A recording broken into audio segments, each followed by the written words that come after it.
Gauteng's e-toll plan. What is wrong with it? Well, quite a lot, but here's a summary.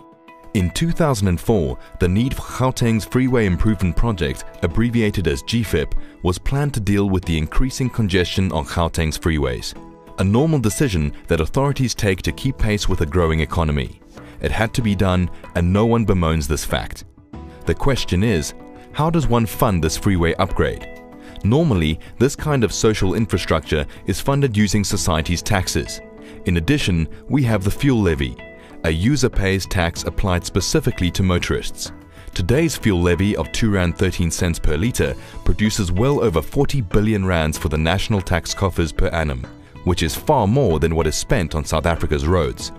It is also interesting to note the Presidential Commission for the Review of State-Owned Entities recommended in June 2013 that funding for social infrastructure, including roads, should rely less on the user-pays mechanism and more on taxation. There are concerns around the costs of the 185-kilometer freeway upgrade. In 2006, SANRAL estimated it to be 6.8 billion rands, but which some 5 years later, by 2011, cost them, or rather the South African citizens, over 20 billion rand. This equates to over 100 million rand per kilometer, most of which, by the way, was a few centimeters resurfacing of the existing freeway. Thanks to the Competition Commission investigation, we now know that society was overcharged for the freeway upgrade due to construction company collusion. But will SANRAL work hard for society and sue these companies to recover these overcharges? Well, we shall have to wait and see. But it's on the e-tolling decision where serious issues and questions abound. In October 2007, as part of its legal requirements, SANRAL conducted a dismal and meaningless public engagement program, largely consisting of one unclear advert placed in 6 newspapers in seeking comment from Gauteng motorists. It was so poor, they received only 28 responses from over 3.5 million motorists.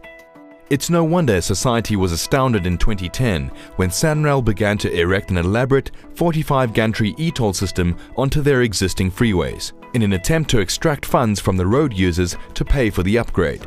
In 2009, the tender for the collection and management of the e-tolls was awarded to the electronic tolling company, known as the ETC joint venture, which, by the way, is effectively 85% owned by European-based Capsch Trafficom. Their tender of 10.1 billion rands reflected, amongst other things, a cost of 8.4 billion rands for the operations and maintenance of e-toll collections through the management of the Transaction Clearinghouse and Violations Processing Center, this being for a 5-year period whereafter the tender goes out again. That is a lot of money before 1 rand goes into the tarmac. That's also a lot of extra roads, schools, clinics and other social infrastructure we could have built with that money. Capsch Trafficom themselves publicly announced in June 2013 that they will earn at least 670 million rand per annum from Gauteng's e-toll revenues. This e-toll decision is regarded as a most irrational, inefficient and grossly expensive way to collect funds from society for an urban freeway upgrade. The fuel levy, on the other hand, attracts zero administration fees. It is simple to apply and all the money collected from road users goes into the tarmac. One must ask why Treasury cannot allocate an estimated 2 billion rands per annum for a period of 2 decades to finance the capital and interest costs of GFIP.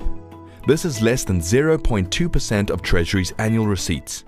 And if Treasury simply could not find these funds, why didn't they consider the addition of a mere 9 cents to the fuel levy back in 2006 when the GFIP was planned? Had they done so, by today they would have already raised the 17 billion rand capital costs of the road upgrade when one includes the 5.7 billion rands allocated to the GFIP by Treasury in February 2012. A question often asked is, why should all SA road users pay through the national fuel levy for Gauteng's roads? Well, it's quite simple. Gauteng's roads are South Africa's roads. The entire country benefits from the efficiencies and tax revenues generated through Gauteng, the region that produces almost 40% of Treasury's receipts, yet they receive less than 10% thereof for Gauteng's needs. So if the entire country benefits from Gauteng's taxes and economic activity, it makes sense that national taxation and fuel levies should be used to finance the capital and bonds required for Gauteng's freeway infrastructure upgrade.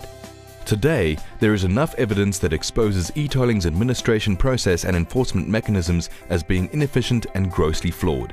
It will simply never achieve the high levels of compliance required for success.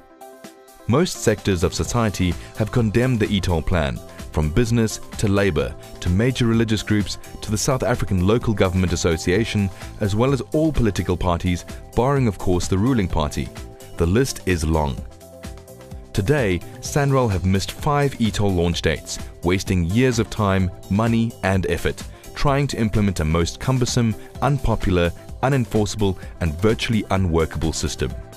Our call to government is simply this: please call off Gauteng's ill-conceived e-toll plan.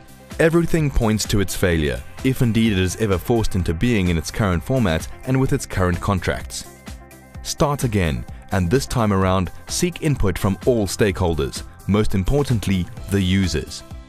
Together we can find a solution to raise the funds in an efficient manner and from a willing society.